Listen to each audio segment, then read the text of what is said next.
He drove the iconic Ferrari 500 and defended his title the year after. It was Juan Manuel Fangio in his Ferrari 250 who secured the team's next driver's title in 1956. Remember, he was world champion 5 times with 4 different teams. Mike Hawthorne, Phil Hill and John Surtees also won titles for Ferrari in the 50s and 60s. And the cars back then were beautiful. And they even sounded great, didn't they?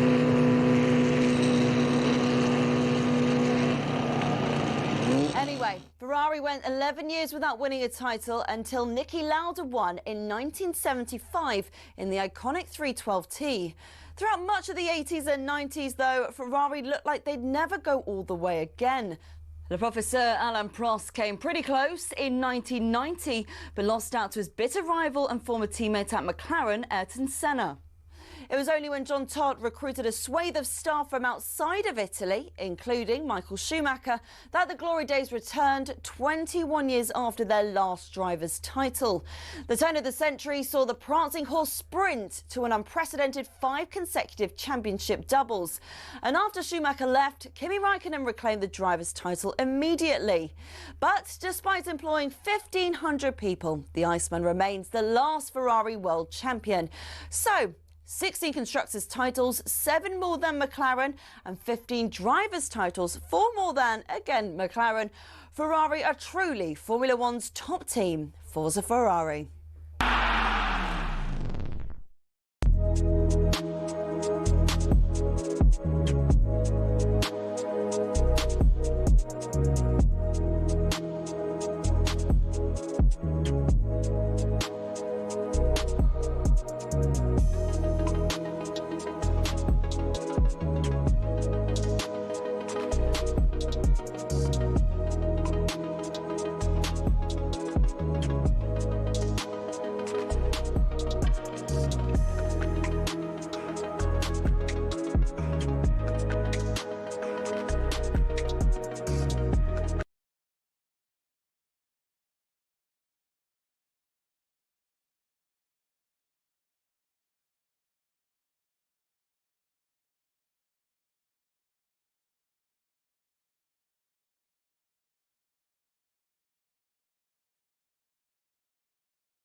Good morning, welcome along to the Early Sports Breakfast here on talkSPORT. It's Shebahn with you. We're building up to talkSPORT Breakfast back at 6 o'clock this morning with Alan Brazil and his original bestie, Ray Christmas Party Parlour. Because we're having some drinks today after the show. 10 o'clock start, people. Looking forward to it. We're building up to breakfast with Alan Brazil. Coming up for you over the next hour. All the reaction to last night's draw at Old Trafford. An opportunity missed for Man United to go up to 4th in the Prem. West Ham managed to make it 1-1. They remain in the bottom 3.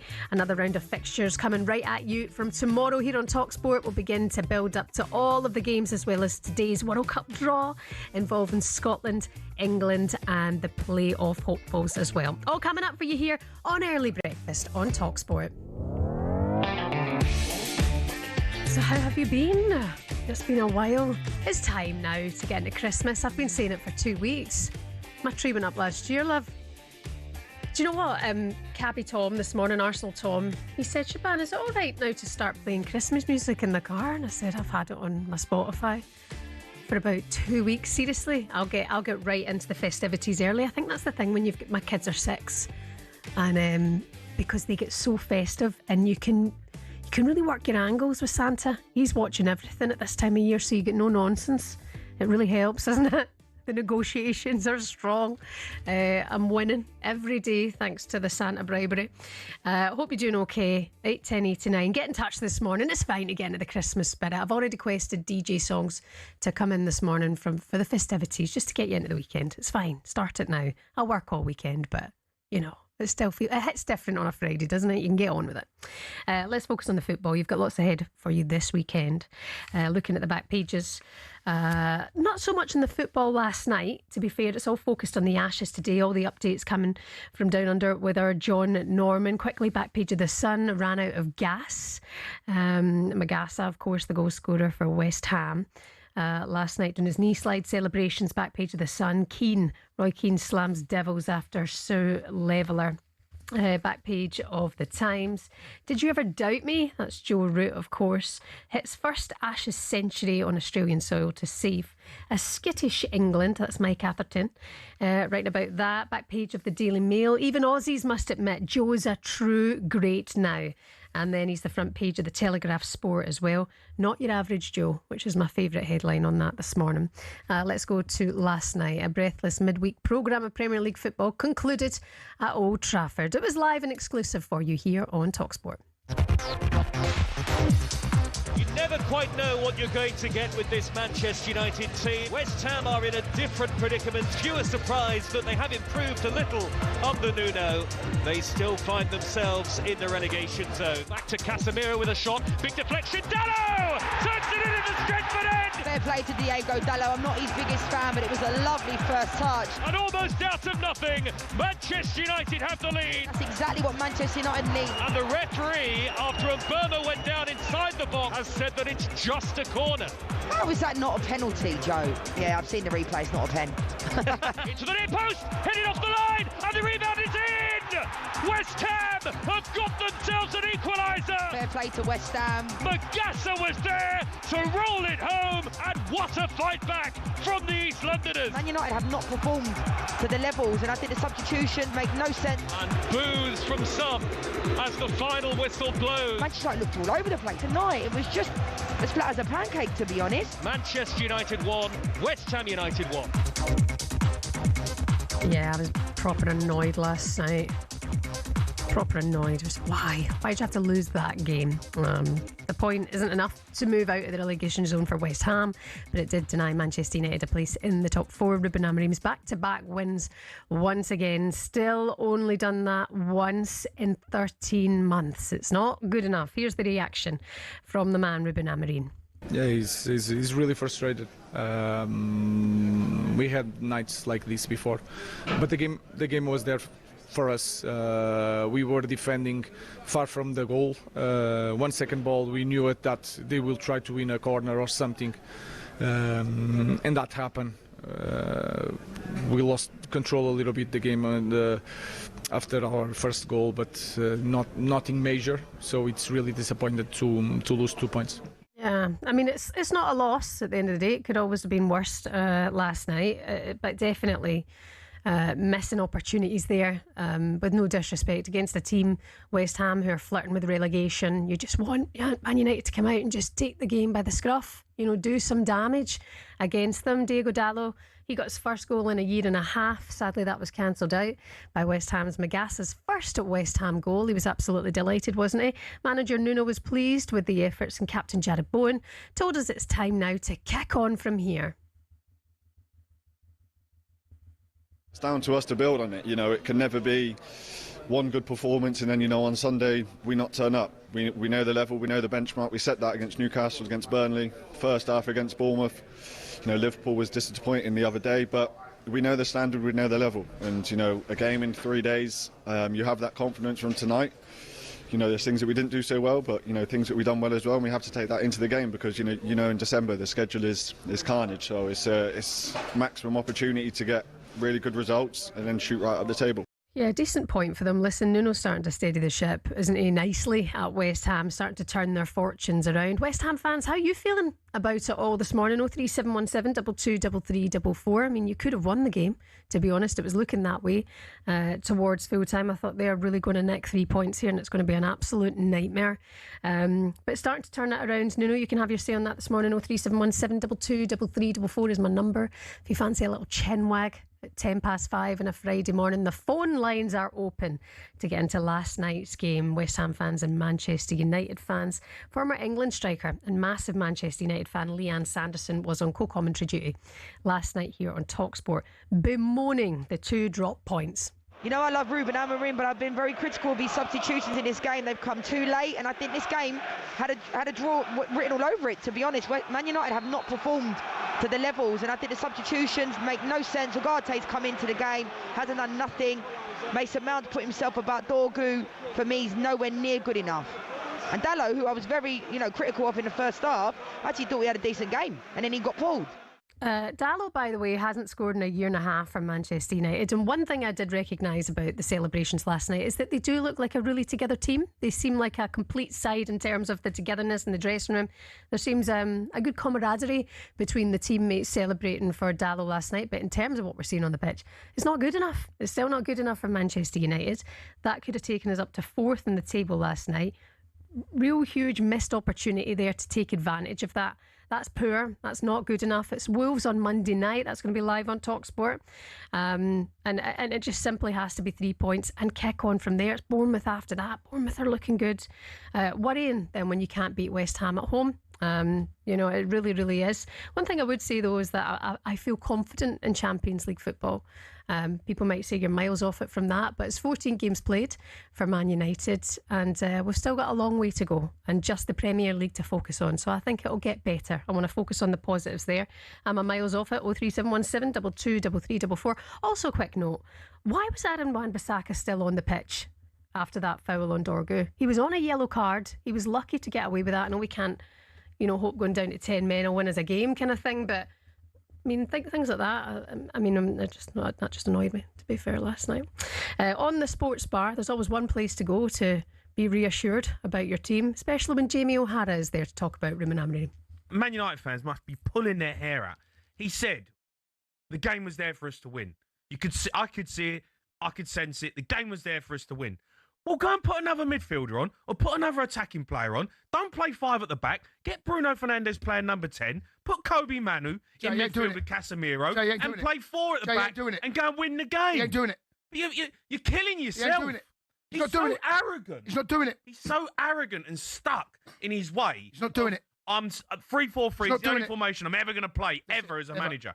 Even when you're chasing a game or you're looking to win the game, in-game management, you make a change and you be brave and you go, right, you know what, I'm going to be brave here and I'm going to put on another attacking player, or I'm going to go for at the back and say, right, you know what, we're going to go and win this game. We've got good possession. We're on top of West Ham. We're defending high up the pitch. Let's go and win the game. I'm not sure why we're calling it as arrogance. He said it time and time again, Jamie. I'm not going to change. And sometimes I do think, well, when the job that he's done in the past has got him to being the Manchester United manager, then maybe we should just settle with that and ask him to change all the time and call him arrogant. Don't get me wrong, I don't think he gets it tactically right all the time either, but I just think going on about him calling him arrogant isn't just going to help anything. The Kobbie Mainoo situation is starting to worry me now. I did see some tweets flying about last night, and I know you can't go to social media to be reassured on anything and focus on anything good because there's not a lot of good there, but some people saying they'd rather Kobbie Mainoo back in the team and Amorim out. A lot of people saying that. It's weird that that's not working out.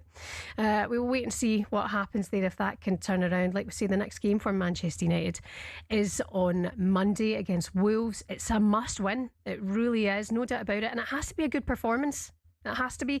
03717 223344 is the number for a blether this morning. We've got Glenn, the West Ham fan. Good morning, Glenn. How are you? Oh, fine, thanks, Shebahn. You? Yeah, I'm very well, thanks. You feeling festive? Is it too early for you? It's too early yet. Our Christmas tree's not up yet, so... When are you doing it? The weekend. Oh, okay. The weekend. We're getting close. What do you think of the performance last night? You happy with the point? Very happy with the point. I mean, it's a bit upsetting with you guys. Basically, you're saying how bad the Man United were, but no one's giving West Ham some credit here. Yeah, no fair. In it. Yeah, they you're right. Hard, and they got a point at Old Trafford. Yeah, no, you're right. You're right. Result. No, you're right about that. I think I'm just bitter and angry. To be fair, if I'm being honest, Glenn, but no, you're right. I mean, fair performance and fair play to West Ham to come back into it. I think Nuno's absolutely brilliant. I really, really do. He's really starting to steady the ship there. Do you think you'll avoid the relegation? I was a bit worried, but I must admit, the last 4 results, obviously we lost against Liverpool, but that's not surprising. But the games we've got left, I think we'll just escape it. Okay. It all depends what happens in the January transfer window, I think. Yeah, no, got a long way to go as well, haven't we, Glenn? It's still early days. Listen, what are you doing today? Are you out working? Yeah, I'm away to work at the moment, so I've got got battled the M25 and the A12. So on it already. Listen, Glenn. Bridge. Right, we appreciate your call. Thanks very much for getting in touch this morning. All right.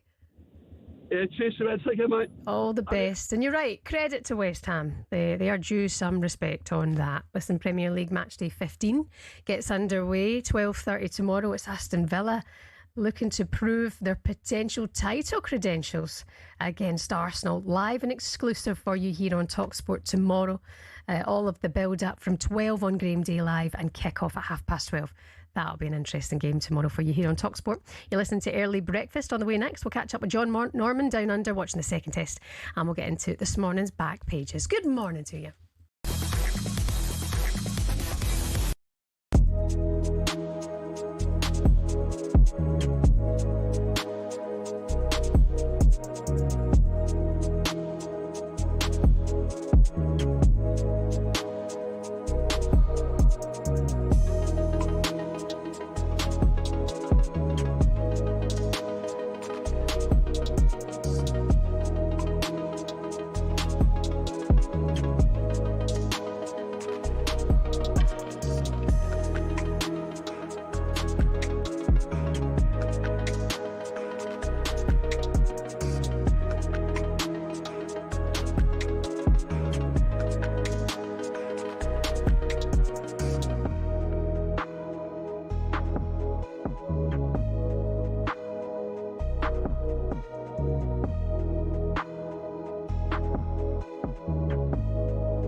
Merry Christmas, everyone.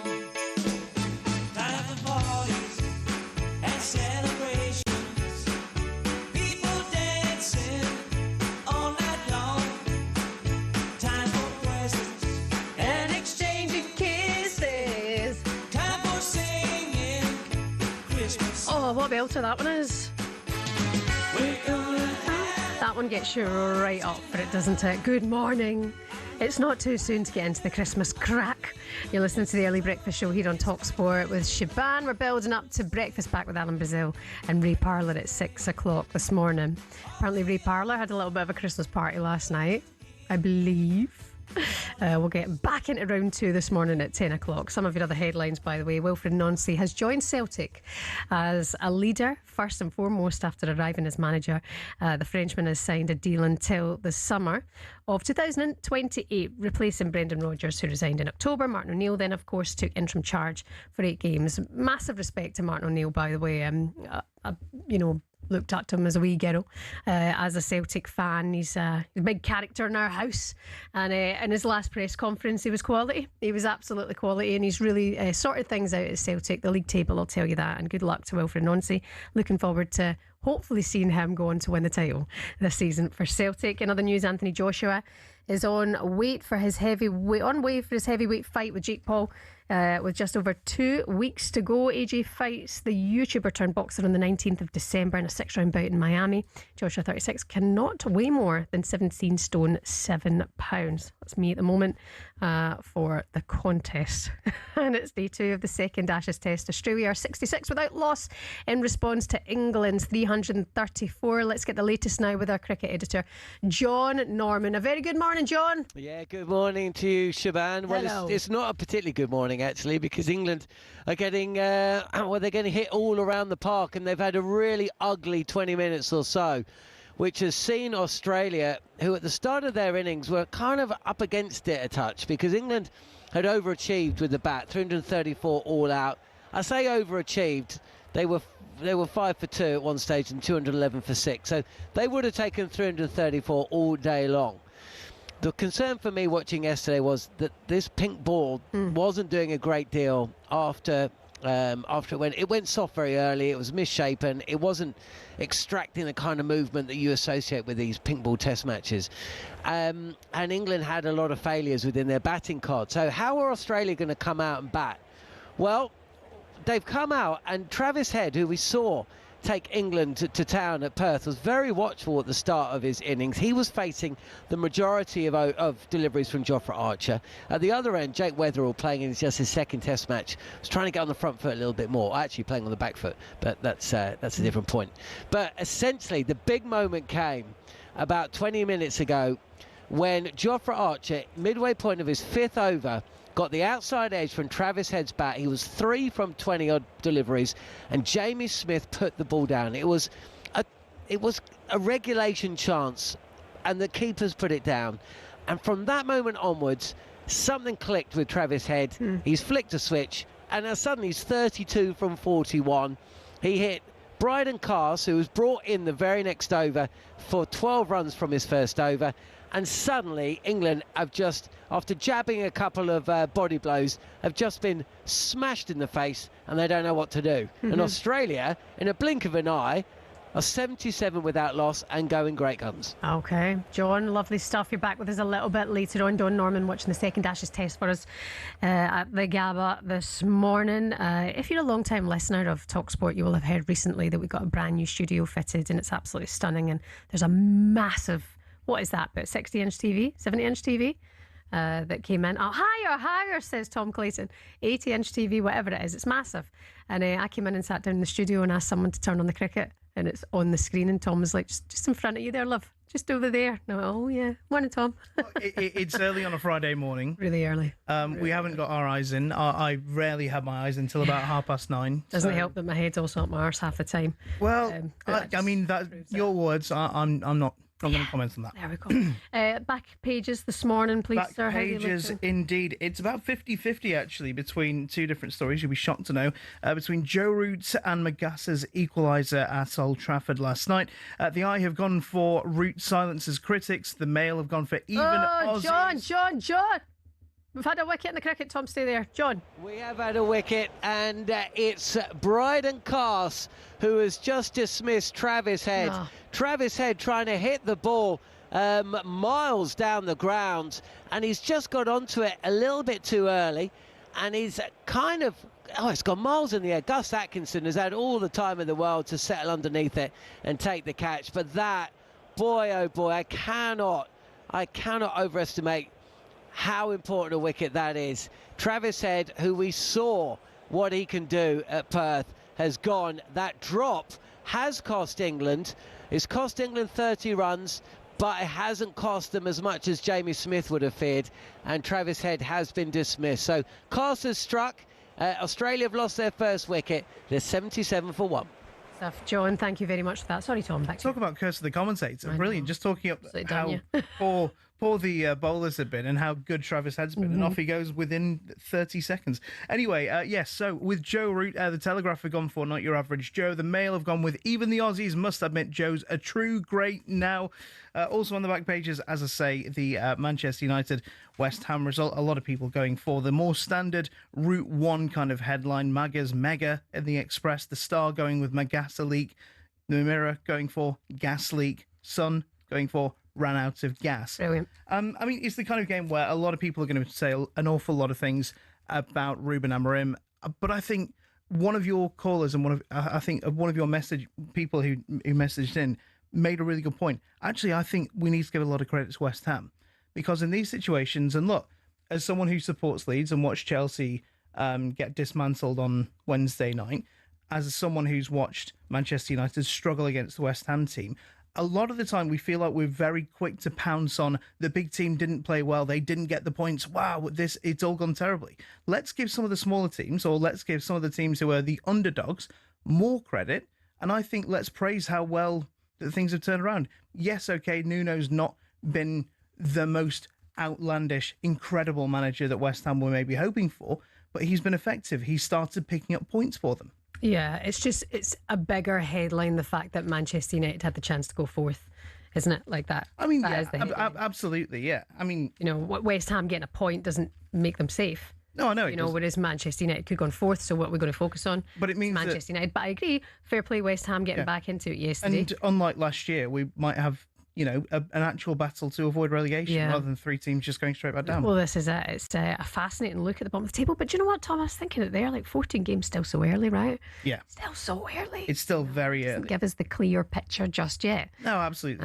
You know, and I'm confident about Manchester United that we can get Champions League football. I am. And performances last night can sometimes, you know, speaks for itself. You know, they should be taking all 3 points. They're at home against West Ham, a side who they should be taking 3 points from. So you're right, West Ham need credit that they didn't allow that to happen.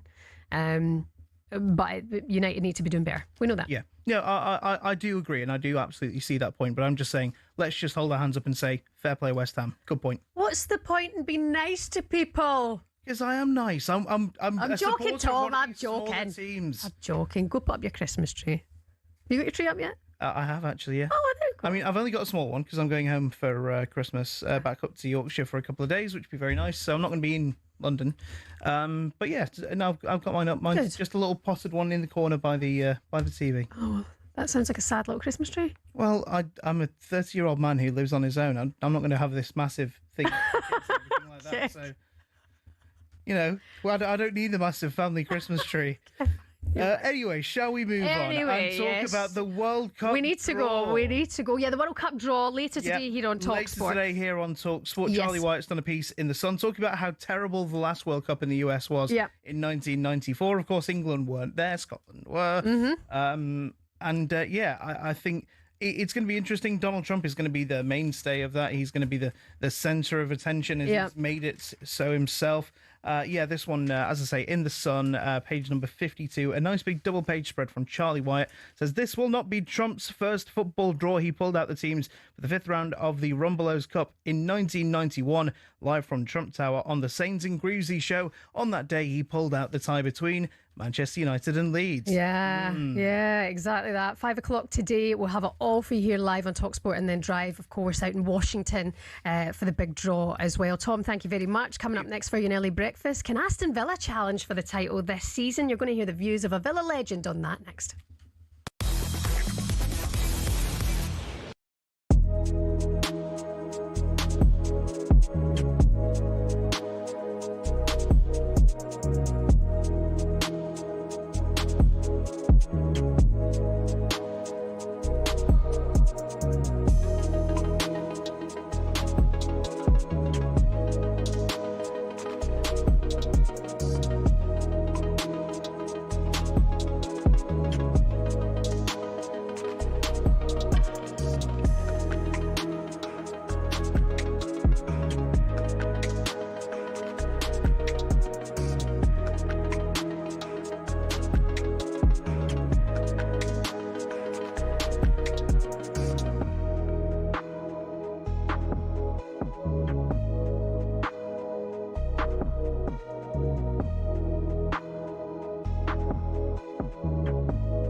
the Kitman, one of the most important cogs in a football club's machine. But it's not just laundry and hanging up shirts in dressing rooms. Oh no, it's hours of dedication and a real love of the game. Every club does it slightly differently, but ultimately the Kitman's the guy washing the training gear, repairing holes, cleaning boots, and that's before they even think about the match day.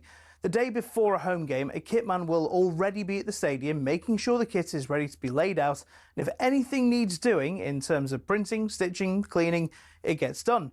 On the day, the Kitmen are almost the first ones there in the morning. They're unloading kit from the training ground, medical bags, anything else a player or a coach may need between their arrival and full time. Once things are in full swing, they actually help with the warm-up too. When the whistle goes and the match kicks off, it's the one time a Kitman can put his feet up. At full time, if they're at home, it's easy. All the kit goes in the washing machines, dries and is ready for use within the next 24 hours. Away from home, it's a different story though. If you're a Kitman for Spurs, for example, you can't exactly use the machines at St James's Park. So it's back into the van, or onto the chartered flight, back to the training ground, wash everything there, and be ready to go again for the next game. Some might have to go to Europe a day later, so the pressure is definitely on. Working for a football club might look glamorous on the face of it, but we salute those who dedicate their lives to scraping mud off boots and washing a millionaire's underpants.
It's beginning to look a lot like Christmas everywhere you go. Take a look at the 5 and 10. It's glistening once again. Good morning. This is the early breakfast show here on talkSPORT with me, Shebahn. Just feeling a little bit festive this morning. In the back of the cab driving through London, and all the lights are up, and it's very, very cute, isn't it? Hope you're not a Grinch. Don't turn off. Stay with us. Early breakfast here on talkSPORT. Alan Brazil with you. Our very own Santa Claus at 6 o'clock this morning, and his cute little elf Ray Parlour in the hot seat. A reminder, we're live on your smart TV. If you're at home and you've got a YouTube stream, you can type in talkSPORT. You can watch everything from the studio there, and you can watch us on the smart TV as well. We're on Amazon Prime. And if, you really want, we could try and maybe put, I don't know, Ray in a little cute outfit for something this morning, and he can sit there looking all sweet. He'd wear it. Ray says yes to everything, doesn't he? He's got the right attitude. He's the best. Looking forward to seeing the guys at 6 o'clock this morning. Some of you know the headlines. Max Verstappen says he might be ready to walk out of Formula One next year rather than chase a record number of world titles. Verstappen is chasing Britain's Lando Norris, who holds a 12-point advantage ahead of Sunday's huge World Championship showdown in Abu Dhabi. This is massive. Also, Arsene Wenger believes England have the quality to win the World Cup, but tipped his native France as his favourites for the tournament in the USA, Mexico and Canada next summer. Don't forget, it's live on Drive. The talkSPORT show is live there later today from Washington. And it's been a week of bickering in the world of boxing. For a change, promoters Frank Warren, Eddie Hearn and Ben Shalom have all made comments in the aftermath of Ben Whittaker's routine knockout win last weekend, with Frank suggesting the matchroom fighter is dodging his Queensberry stable. Meanwhile, boxers Ben Shalom was on White and Jordan throwing the Nepo baby card at Eddie Hearn again. And on the breakfast show yesterday, Eddie Hearn laughed it off. It's a bit like, I don't know, PSG having beef with Accrington Stanley. It's just like there's no relevance to it at all. But let's be honest, if you were boxer, you know, and you're sitting down in your board meeting, you're doing you're having your sort of strategy Mondays, and it's like, right, we've completely ruined boxing on Sky Sports and been ditched. All of our fighters are leaving and want to sign with Eddie Hearn. The production looked like it was done by a 4-year-old. What are we going to do? Oh, let's have a go at Eddie Hearn. That'll get us on talkSPORT and a few other outlets as well. So, yeah, Ben's about 10 years out on all his storytelling. But listen, I would do the same if I was Ben. I really would, because, you know, it's terrible times for him, and you've got to fight back, and it's good to see him fight back. I think it's, you know, we've had calls from a number of his fighters in the last few days wanting to join Matchroom, and the exodus is upon us. So keep battling away. You know, I don't know about this building business stuff. I mean, when he says, I've achieved everything off my own back, he ain't achieved nothing yet. They've been at each other all week. It's so bizarre. My TikTok is full. My Instagram is full of the two of them going for each other. Eddie Hearn's had the Nepo baby chat how many times? He's had it from Simon, hasn't he? On talkSPORT to his face, and it all kicked off once before, didn't it? Like, guys, just get in the ring and sort out like real men. I'd watch that. I would watch that. For more on the stories, you can jump onto the website talksport.com or visit the talkSPORT Boxing YouTube channel. By the way, the Premier League, the week concluded last night, and now we're back to a new week as of tomorrow. 12:30 here on talkSPORT, exclusively Aston Villa take on Arsenal. I'm curious about this game, I really am. 3 o'clock, Everton face Forest, Newcastle Burnley, also at 3 o'clock, as is Man City Sunderland, Tottenham Brentford, Bournemouth at Chelsea, and at 5:30 at Leeds versus Liverpool. And also on Sunday, Brighton take on West Ham and Fulham face Palace, and then Monday Night Football, Wolves face Manchester United, exclusively for you here on talkSPORT as well. Let's talk about Brentford, shall we? Because Thomas Frank in a number of the papers today quite often been spoke about, going up against his club, the club that he left in the summer. Is the script already written for Brentford to bloody the nose of Thomas Frank? At yesterday's press conference, he was asked whether he'll feel torn against the club he served for nearly 7 years. That's the nature of football. As I said, before the game and after the game, maybe not the 10 seconds after the game, but after, I'm looking forward to see good people. I really enjoy to work with players, staff, everyone. But during the game, it's just about competing and winning a match. It's the same if I'm playing a paddle game or something against good colleagues. When we're playing. It was not for fun. It's competitive, and after we can be happy again. Thomas Frank there. Yeah, they won't be colleagues. It'll be a battle. And he's got to get results, hasn't he? I mean, Spurs fans are fuming, absolutely fuming at the moment. He's a good manager and he was brilliant for Brentford. By the way, credit, we were talking earlier on to Tom about giving people credit where it's due. West Ham deserve the credit for the point last night. Keith Andrews, fair play to him, considering they lost some of their best players in the summer and lost their manager. He's doing a brilliant job at Brentford. By the way, Spurs fans, you'll be pleased to hear that former captain Heung-min Son will receive a send-off this coming Tuesday in the Champions League games against Slavia Prague, having suddenly obviously left the LAFC team in August. He said, I never got a proper chance to say goodbye to fans at the stadium. Now I'm so happy because I'm going to be coming back to London on the 9th of December for the Champions League match, and I'm able to tell the Spurs fans in person just how much their support and love over 10 years has meant to me and my family. That will be the biggest cheer at the Tottenham Hotspur Stadium this season, won't it? It really will be. It'll be lovely to see him back at Spurs on Tuesday. Just looking at the Premier League table for you, by the way. Of course, Arsenal Villa, big game for them tomorrow. Arsenal sitting there at the top on 33 points. Man City in second on 28 points. And then Villa in third on 27 points. And it brings up this conversation, something that Tony Cascarino had been saying at the weekend, that he thinks Villa can challenge. He really does see Villa challenging for the title this season. Gabby Agbonlahor, the Villa legend, says, maybe. You can't rely on Chelsea, can you, after their performance last night? So maybe it's Aston Villa who, with Man City, have to try and stop Arsenal, mate. No, be honest now. Do you think Villa can mount a serious Premier League? I do. Wow. We've won 8 of our last 9 Premier League games.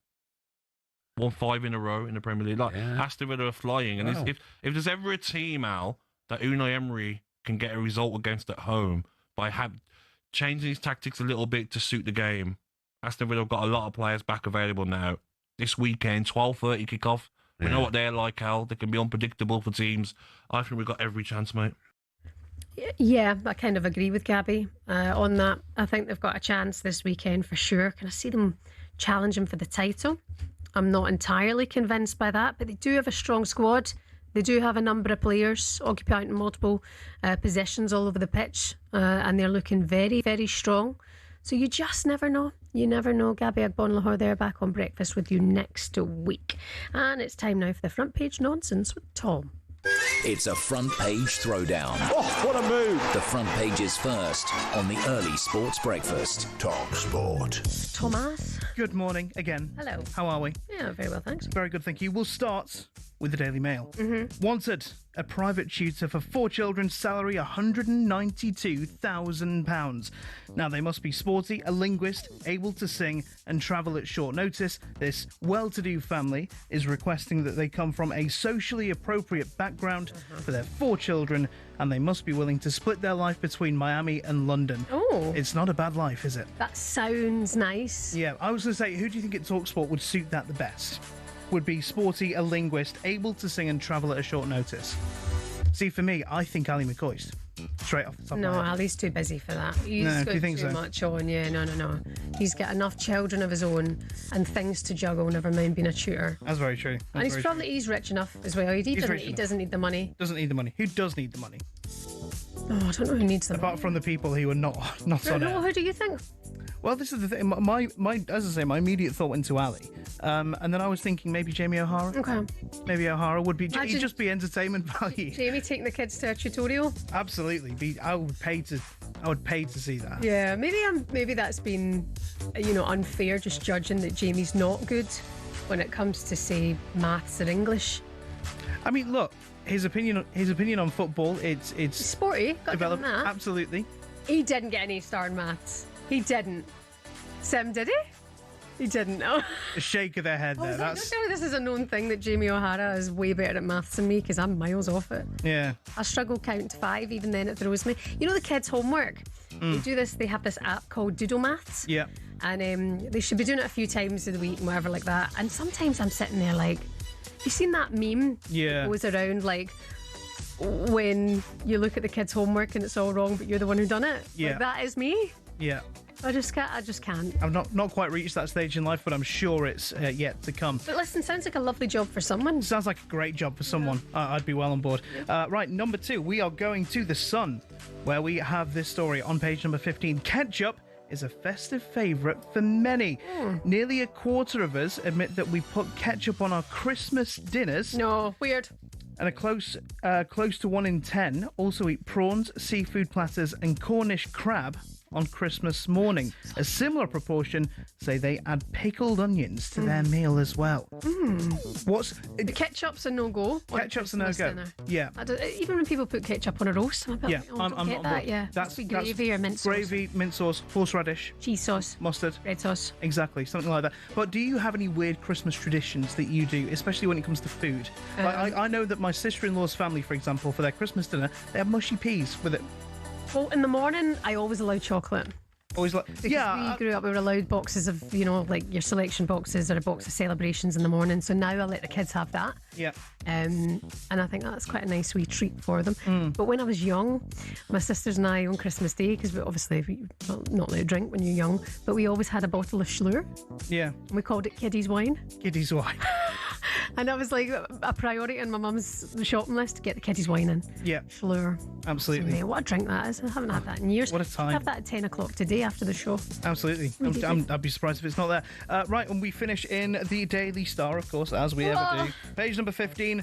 Blokes boasts beyond belief. Millions of big-headed blokes believe they could score a winning goal against the Premier League goalkeeper. A whopping 50% said they were also confident about their amateur footballing skills.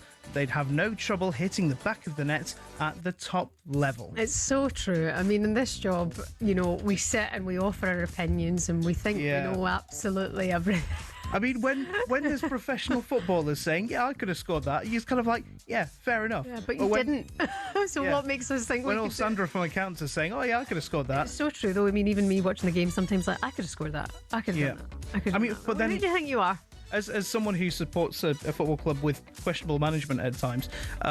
Diggs Farker. Good morning, Daniel. Yeah. He's actually our next guest coming up for Our you. next guest coming up on breakfast. But sometimes you sit there at home. It is the sofa coaches, people who sit there and think, oh yeah, you should do this, should do this. Everyone knows better than everyone. Yes. And typically, in the Star today, they are pointing out that it is mostly men. I'm not massively surprised. I'm not surprised by that. Not massively taken aback by that. Tom, thank you very much. Thank you. Enjoy your weekend. Thank you for being with us this morning. We need to go back down under now. We can get an update. The cricket, Australia 91 for 1. Oh, sorry, 100 for 1. John, are you there? John, are you with us? Yeah, I'm here, Shebahn. 100 up for Australia, and after a little period of consolidation after the dismissal of Travis Head, Australia have just started to accelerate a touch. Slightly worrying times for England. It's Bryden Carson, Ben Stokes bowling.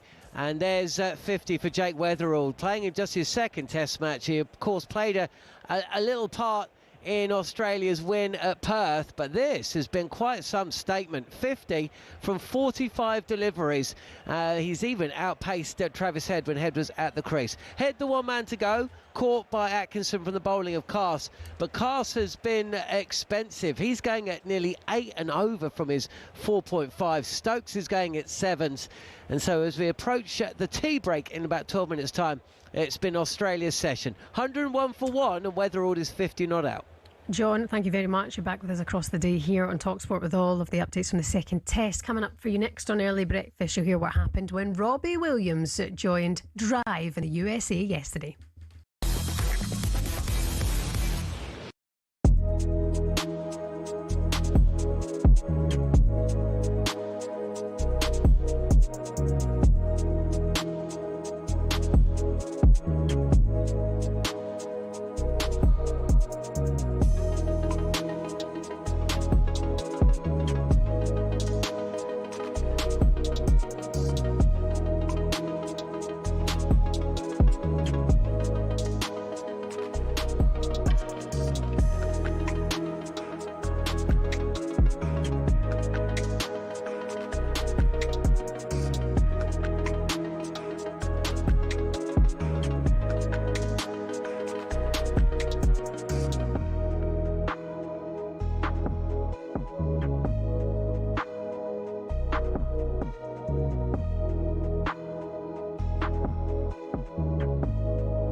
almost ready to go. Ian Dancer here in the commentary box. But it is all about whether Dean Saunders can retain the talkSPORT World Championship.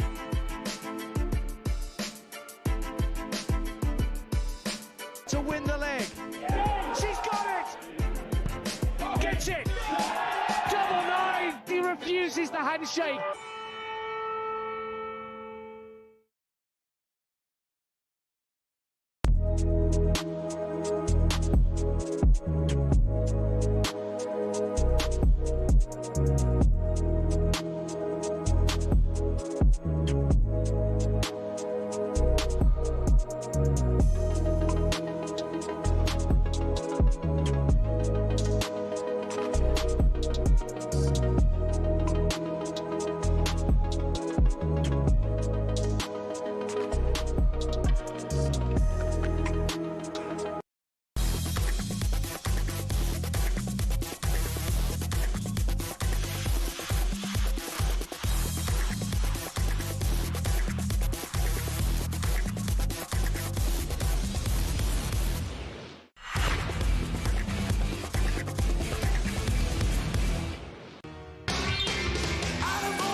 Welcome along to the Early Sports Breakfast here on talkSPORT with me, Shebahn. We're building up to talkSPORT Breakfast. Alan Brazil and Ray Parlour with you very, very soon with the Breakfast Show. And what about this? Christmas means it's time for the darts. Good darts. talkSPORT has teamed up with Pitch Experiences to bring you an all-out VIP experience at the PDC World Darts Championship at Ali Pali on the 23rd of December. You 3 mates could be going to this. Platinum seats, fine dining, a complimentary bar, exclusive access to the 501 lounge with Russ, The Voice, Bray, and Ali Pali Christmas bucket list stuff. Here's how you can get involved. For your chance to win, text DARTS to 83338. Text for £2 plus your standard network rate message, or you can call this number 0343 239 760. That's 0343 423 9760. Oh, she nailed that. Lines closes 4 p.m. on the 18th of December, when you'll need to answer your phone if it rings. 18 plus, UK residents only. For your chance to win, text DARTS to 8333 now. This is a network promotion, and full terms and conditions are on our website at talksport.com. Good luck. That would be absolutely brilliant. By the way, this afternoon from 4 o'clock, make sure you get talkSPORT on your radio or your smart TV as Scotland and England find out their group for the 2026 World Cup. A night of madness, a night of mayhem, a night of Messi. They're the champions, World Cup winners in 2022. For me, it's always the eye test. I think to be the best player in the world, it's got to look like Messi. Right footed, he's hit it into the bottom left-hand corner. Mbappe has a hat-trick. He has his place in history. I think France has a chance to win the World Cup, but they need identity into the team. You know, they need DNA, something like that. And it is the Spanish who are the 2024 European champions. I think if you look at Spain, it's harder and harder to find a reason not to rate them as favourites. It's in! Scotland are going to the World Cup finals! 98, long time. When it's every boy's dream to grow up talking about playing for Scotland at a World Cup. He's in behind Neymar, he's rounded the goalkeeper, and he fires into the roof of the net! Kane, 2-0. Great ball in from Rashford. Harry Kane came to meet it. The expectation of all the club, the history of England, and the expectation level is always huge. With England, we've always got a chance. Huge show coming up today from Washington DC. Scotland and England will find out who they'll face in the World Cup group stages from 5 o'clock. Wales, Northern Ireland and the Republic of Ireland can also keep a close eye on proceedings. All three face playoff opportunities, of course, in March. This is huge. This is a huge day I'll speak for the Scots to find out who we've got at the World Cup next year. You can listen to all on Drive. Adrian Durham is here from 4 o'clock with World Cup Drive. And then the lads take over from the US, Andy Goldstein and Darren Bent. From 7 o'clock, the World Cup after party with all the reaction, a host of special guests, exclusively live from the US. Robbie Williams were out with the guys last night. Just looking at the pictures on Instagram, I'm like so jealous. They had a couple of drinks and a nice wee time with Robbie Williams. But World Cup Drive, 4 o'clock today, and then the after party with Andy Goldstein and Darren Bent from the US from 7 o'clock with all the reaction to the World Cup 2026 draw. Coming up for you on talkSPORT Breakfast today, Alan Brazil is here. Kevin Phillips, Sunderland all-time top Premier League goal scorer, is going to be with him and Ray Parlour. Ben Foster, former Man United goalkeeper, here as well to react on that draw last night. And of course all of the updates from Joe Root's dad. Sorry, he'll be on the show. And all the updates, of course, for England down under in the Ashes. Australia 116 for 1 response to England's 334. Currently, this is Early Breakfast here on talkSPORT. Alan and Ray on the way next with talkSPORT Breakfast. Enjoy!